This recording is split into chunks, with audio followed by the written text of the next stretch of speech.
Rikthehemi së bashku në këtë pjesë të dytë të dashurmisë, do qëndrojmë tek aktualiteti. Leonard Farruku, 27 vjeç, nga Manza e Durrësit, djali shqiptar i cili ka bërë gjestin ekstrem, ka vetvrar veten në një nga burgjet, sepse kështu është cilësuar në një nga kampet ku mbahen emigrantët pikërisht si pasojë e kushteve të tmerrshme, të paktën kështu kanë raportuar edhe disa nga familjarët e tij, në të cilat jo vetëm djali shqiptar, po dhe të tjerët jetojnë dhe mbijetojnë në këto burgje.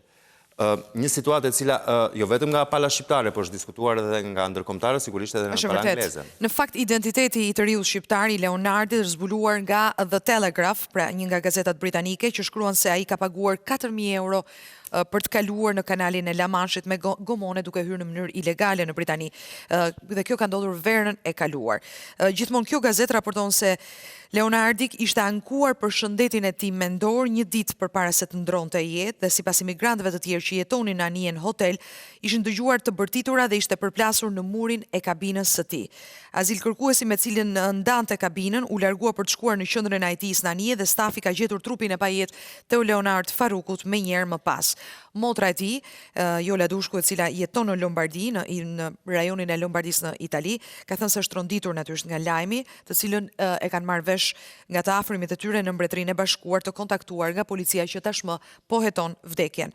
Kur fola me të herën në fundit, ai më tha se kushtet në atë anije nuk ishin të këqija, por trajtoheshin nga rojet si kafsh. Vllai im, kur më rriti në Mbretërinë e Bashkuar, i ka dhënë Home Office adresën e të afërmve ta në Londër. Ata u kontaktuan nga policia, e cila u tregoi më pas se çfarë kishte ndodhur. Sipas të afërmve tan, që janë në kontakt me policinë, Leonardi atë natë në orën 23 të mbrëmjes ka patur probleme dhe është qetësuar nga roja.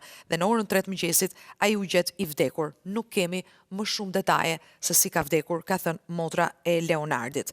Një ngjarje padyshim, një tragjedi për familjen e Leonardit, i shprehim ngushëllimet, por duam ta trajtojmë një tjetër shqiptar, një tjetër djalë shqiptar që humbi jetën në rrethana të paqarta. Kujtojmë që vetëm pak kohë më parë, vetëm pak ditë më parë kemi diskutuar ka patur.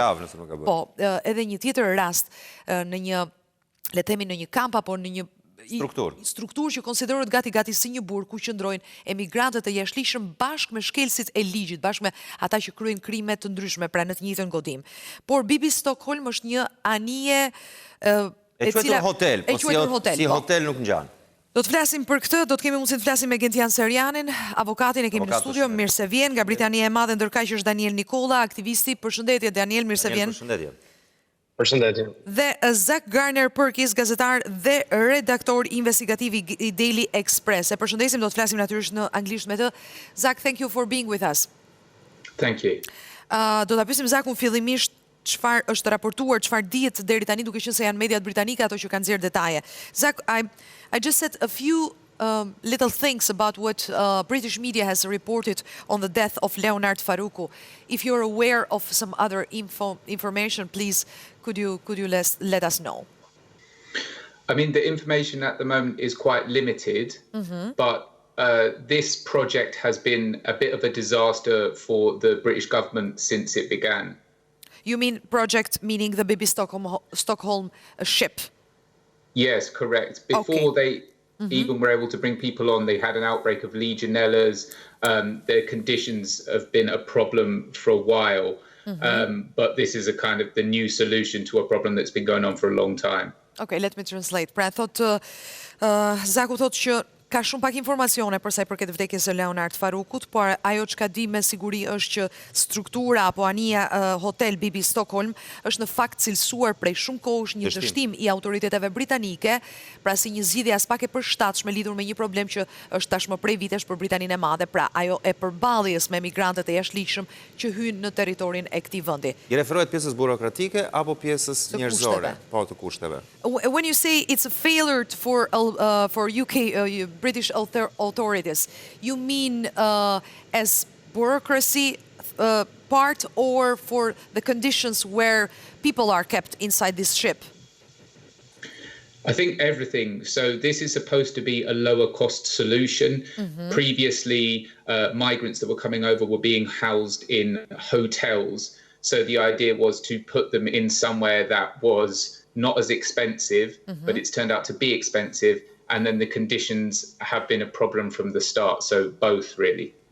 Pra janë të dyja, thot, edhe çështjet procedurale, po edhe çështjet e kushteve, sepse është menduar kjo si një zgjidhje me kostot ulët, duke qenë se shumë prej emigrantëve të jashtëligjshëm që vinin më përpara strehoheshin në hotele, dhe kjo me sa duket ishte kosto e lartë. Më kote e kanë quajtur edhe këto hotel për ta maskuar ndoshta edhe nga ana. Dhe kanë dashur që të gjejnë autoritetet britanike një zgjidhje jo shumë të shtrenjtë, por kushtet kanë qenë një problem prej shumë kohësh. Pra, have there been other reports of other deaths in the past in this ship? Pra po e pyet Zaku nëse ka patur raportime apo ngjarje të ngjashme, pra humbje jete të emigrantëve të jashtëligjshëm në këtë anije. So this ship is only just opened, but there have been migrant deaths in the hotels previously where people were housed.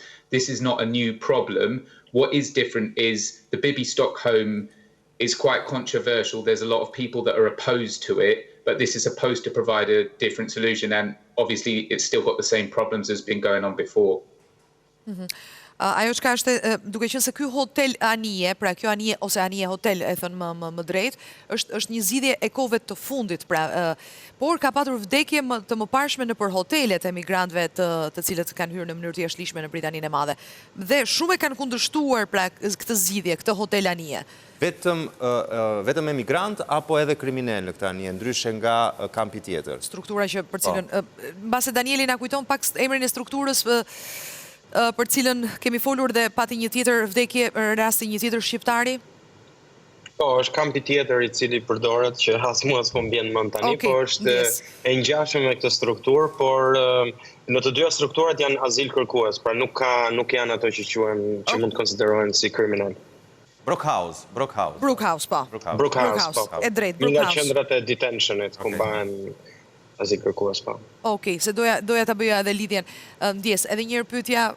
Nëse në këtë kamp, pra në këto hotel anije, që qëndrojnë vetëm emigrantët, apo ka shkelësit e ligjit, e drejtë, siç ndodh në Brookhouse. Zak, my colleague is wondering and wanted to question, in this hotel ship in Bibby Stockholm, do they stay only illegal immigrants or even those who are sentenced, like it happens in Brookhouse? Criminals, let's say. So my understanding is that if it's someone that's accused of criminal activity, that's dealt with separately. These are migrants who have come to the UK illegally on, small boats, vessels that have crossed. So it's where they're being held while their cases are being processed. So they're applying for asylum. Okay, avokati. Thjesht vetëm një pyetje, pra aty akomodohen vetëm personat të cilët kanë shkelur dhe kanë hyrë në mënyrë të palishme në shtetin britanik, apo edhe personat të cilët kanë kryer vepra të tjera penale? Po këtë e pyetja. Kjo ishte pyetja. Vetëm e para. Vetëm e para, pra aty janë vetëm personat të cilët kanë hyrë në mënyrë të jashtëligjshme në Britaninë e Madhe. Anija mban vetëm deri diku 600 persona, nuk mund të akomodojë më shumë njerëz. Okay. Zak, I don't know if you have any information about how many Albanians approximately might be in this ship. Po e pyes nëse ka informacion sa shqiptar mund të ketë në këtë anije hotel. I don't have information on the number of Albanians. I know that there aren't as many as there were last year. The official figures show that there's been a big decrease in the number of Albanians that have come to the UK on small boats. So my understanding is it's limited numbers, but there might still be people in the system that are being processed. Zak nuk ka një shifër të saktë, megjithatë mendon që numri i shqiptarëve duhet të jetë më i ulët, duke pas parasysh se është më i ulët edhe numri atyre, pra i shqiptarëve të cilët gjatë këtij viti kanë kaluar ilegalisht në kanalin e La Manshit, pra me gomone drejt Britanisë së Madhe. Megjithatë, ai thekson dhe faktin që mund të ketë nga ata që kanë ardhur një vit përpara apo më herët, por janë duke ende në procedura e sipër dhe mund të dërgohen pikërisht në këtë anije hotel. Jo, për të krijuar ndasim me këtë pyetje, po dua të kuptoj, në këtë anije qëndrojnë edhe familje emigrantësh, do të thotë ka vetëm burra apo ka edhe gra me fëmijë? Do you have any information? Are they in this? Always we're asking about Bibby Stockholm, about this ship. Are there families inside? Could they be children or just men? My understanding is that this facility is for predominantly men, the single men. Obviously, there are families that come over, but they tend to be processed separately. Obviously, anyone that is under the age of 18 will be treated as a minor, and they will be kept separately altogether. So this is mainly the single male migrants. I see.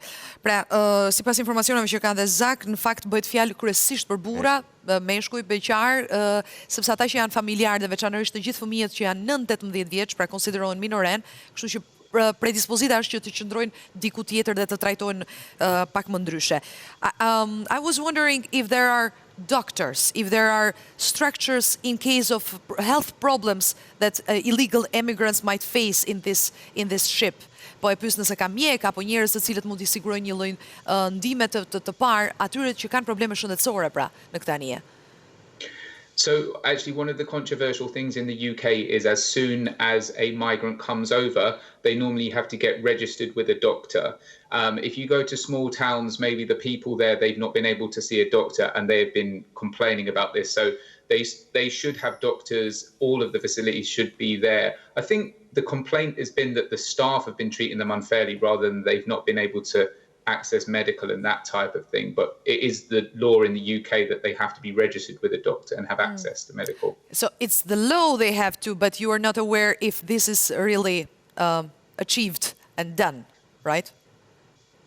I don't, because this project is obviously, the government has been keeping a lot of it under wraps. One of the things that the politicians in the UK are asking is, can we go in and see this facility now? I can't say whether they do have the people there, but I would be surprised if they don't, because there is a lot of scrutiny on this, and this is a very bad look for the British government. Ta përkthejmë këtë që tha, ndjes, ta përkthejmë këtë që tha, se do ta harroj pastaj dhe nuk, pra thelbi i asaj që thot Zak, ligji parashikon që çdo emigrant i jashtëligjshëm, Daniel nëse e kuptova drejt, ka të drejtën të regjistrohet me një mjek të caktuar në mënyrë që kur të ketë nevojë për shërbimet e tij të ketë akses, apo jo? Këtë tha Zak.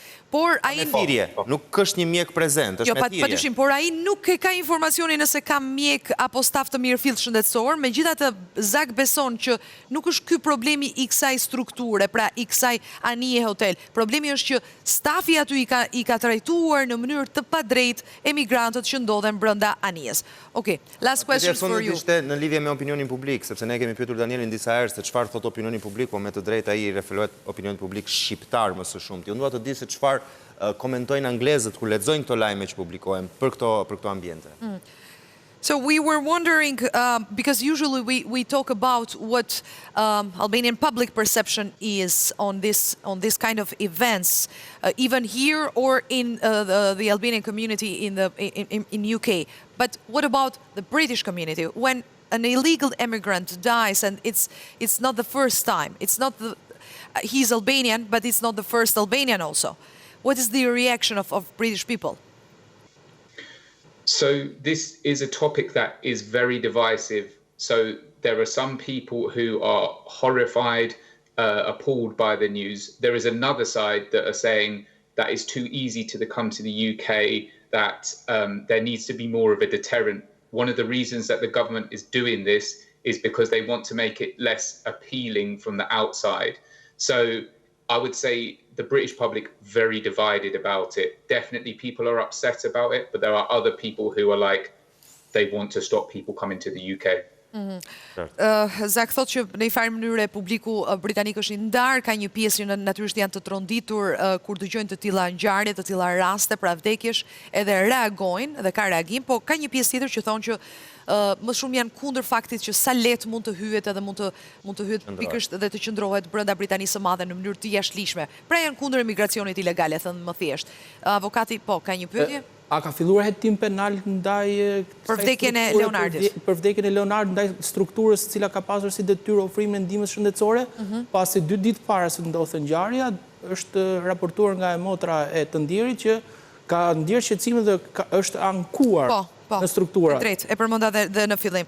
A ka pasur një hetim penal në lidhje mos ofrimin e shërbimit shëndetësor që është një drejtë bazike, një drejtë elementare për shëndetin dhe për të drejtat e njerëzve. So Zak, the lawyer we have in the studio is asking, do you have any information if there is an investigation ongoing about the staff of this facility?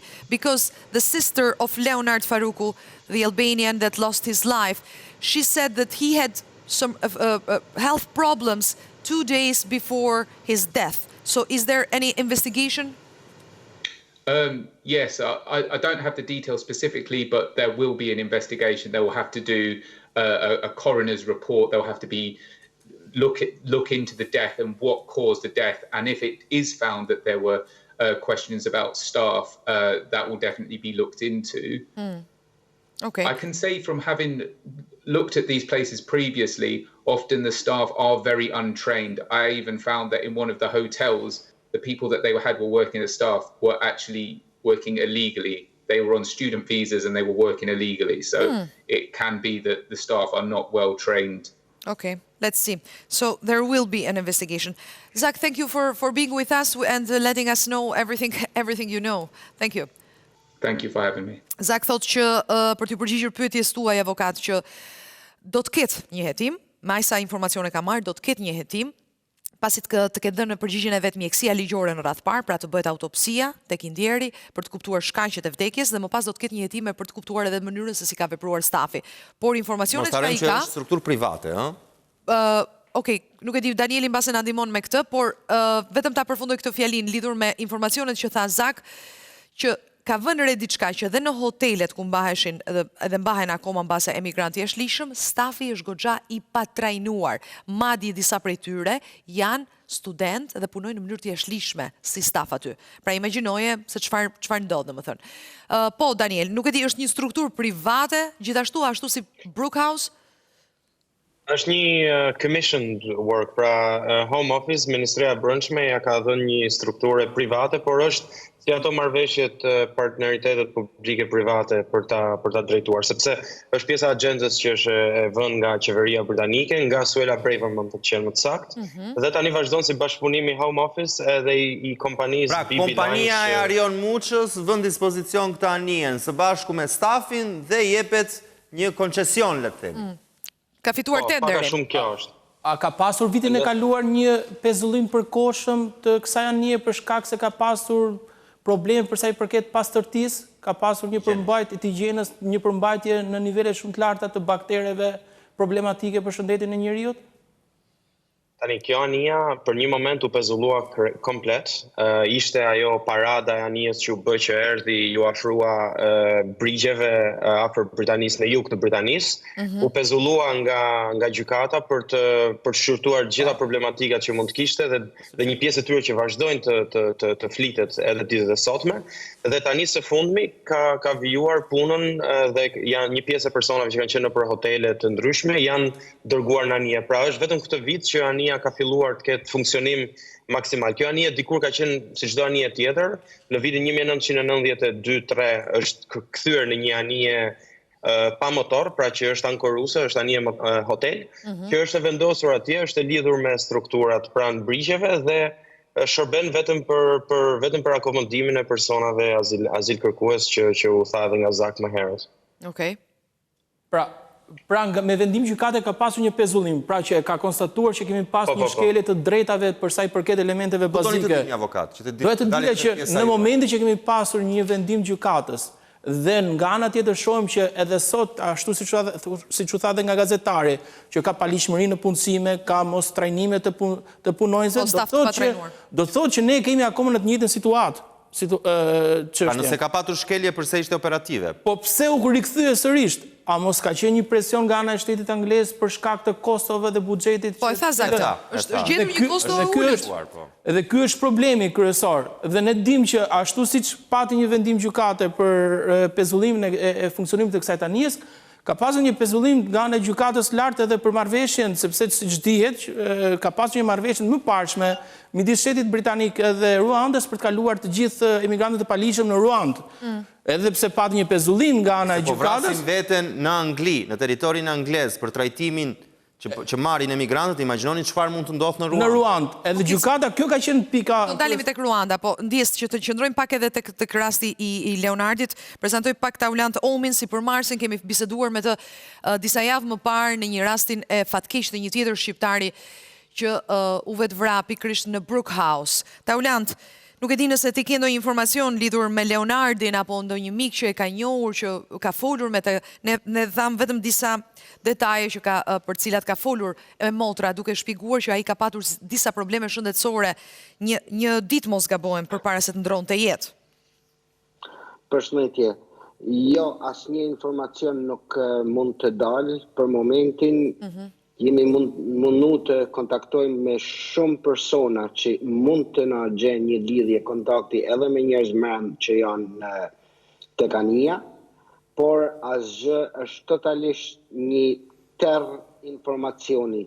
Njësoj si me rastin e Alfredit ndjerë, edhe këtu Home Office e ka vu me dorë të hekët ndalimin e daljes të informacionit. A ke ndonjë ide se sa shqiptar mund të ndodhen në këtë anije?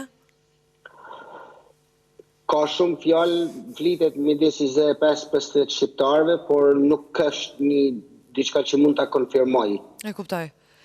Po ti ke ndonjë ide, nuk e di mbase ndonjë mik apo ndonjë person që njeh që ka qenë aty dhe të ka treguar paksa për kushtet, çfarë ndodh aty? Jo, me këtë anije, në fakt me këtë anije e njeh para 25 viteve në një vend tjetër, ku ka qenë si qenë azilit, por aktualisht këtu në Angli nuk e kam idenë kush është më. E kuptoj. Mendohet nga ana juaj, nga pala juaj, të bëni protesta edhe për këtë rast? Absolutisht, ne kemi përgatitur sonte me një organizat tjetër që quhet Aksioni kundër mbylljes dhe deportimit. Pra sonte mos gabojmë 17:30 me orën tuaj.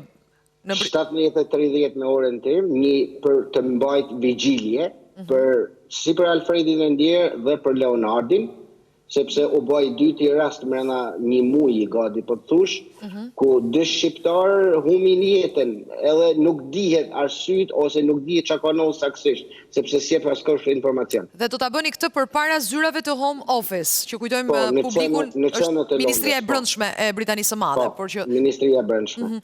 Kjo është e para. Kjo është e para. Mendoni që do t'ju lejojnë apo do të mund të pengoni, kujtojmë protestën që bët në Brook House, patët pengesa, le të themi reagimin e forcave të policisë? Jo, nuk mund të pengoj. Policia nuk pengon protestat, nuk pengon gërmullimet. Ato ndërhyjnë në raste vetëm nëse ka një damtim të pronës. Qartë. Por për protesta normal ka leje në vetë, sepse nuk mund të mbledhesh pa leje. Dhe do të mundohemi ta majmë krejt normale, pa probleme, sepse është vigjilje, por nuk është në protest e mirëfillt, është më tepër vigjilje për të dy, sepse protesta është një homazh, pra, është një lloj homazhi nga ana juaj për pikërisht për Leonardin e ndjerë. E qartë. Jemi në pak minutat e fundit, nëse mundemi shpejt me Danielin për ta informuar pak publikun lidhur me këtë që të ceku dhe avokatis, është shumë interesante.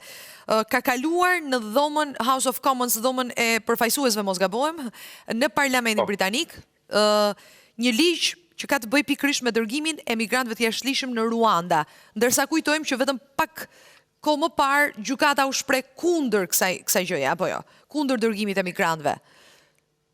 Po, shpreh kundër dhe qeveria britanike u zotua që të përmbushte ato mungesat në legjislacionin që kishin dorëzuar më herët, në mënyrë që kjo marrëveshje më në fund të ndodhi. Pra, ka pasur, ashtu se tha dhe Zak, është gjykata e ka refuzuar për një sër pikash, të cilat ata po i plotësojnë. Po dhe që janë pika jo në shtetin britanik, në shtetin ruandës. Pra, problematikat nuk janë në shtetin britanik, problematika në shtetin ruandës. Pra, si mundet shteti britanik të përmirësoj kushtet e drejtave të njerëzit në Ruandë? Pra, se kjo është pyetja, po dërgon disa njerëz në një shtet që ka probleme për sa i përket respektimit të drejtave të njerëzit. Me qytetarët e vet. Me qytetarët, edhe jo të është logjika ekstraterritoriale. Okej. Ato që do bëj Britania është e ngjashme me këtë që diskutohet midis Shqipërisë dhe Italisë, pra që do marrë një zonë dhe do ta bëj pa, siç është edhe anija, do jetë një zonë e rrethuar që do jetë vetëm për pjesën e refugjatëve. Është e vërtetë që një pjesë, Daniel, një pjesë e mirë e deputetëve kanë qenë kundër, edhe vetë brenda partisë Rishi Sunak, pra vetë kryeministrit e kanë kundërshtuar? Një pjesë shumë e mirë e parlamentit është kundër, ama unë gjykoj që në fund me shumë mundësi do kaloj më tek, sepse po afrohen të zgjedhje, do miratohet si çështje. Çka do të thotë që unë nuk dua ta lidh shumë shqiptarët përgatihen për në Ruandë. Do të hyjnë ilegalisht në të ardhmen në Britaninë e Madhe, do të përfundojnë në Ruanda. Pastaj mund të marrin anijen për shkuar në Itali që të vinë në Lezhë, po. Tani Me shqiptarët ka një diçka, sepse që në momentin që Shqipëria u deklarua si një vend i sigurt në dhjetorin e vitit kaluar, kushdo që vjen në Britani, përveç se jo shumë po vinë më, po kushdo që vjen duhet kthehet direkt në Shqipëri prapë, sepse nuk mund bëhen pjesë procesit të shqyrtimit nëse ata janë... Pra nuk merren as pak në konsiderat, riadhetësohen me njerë.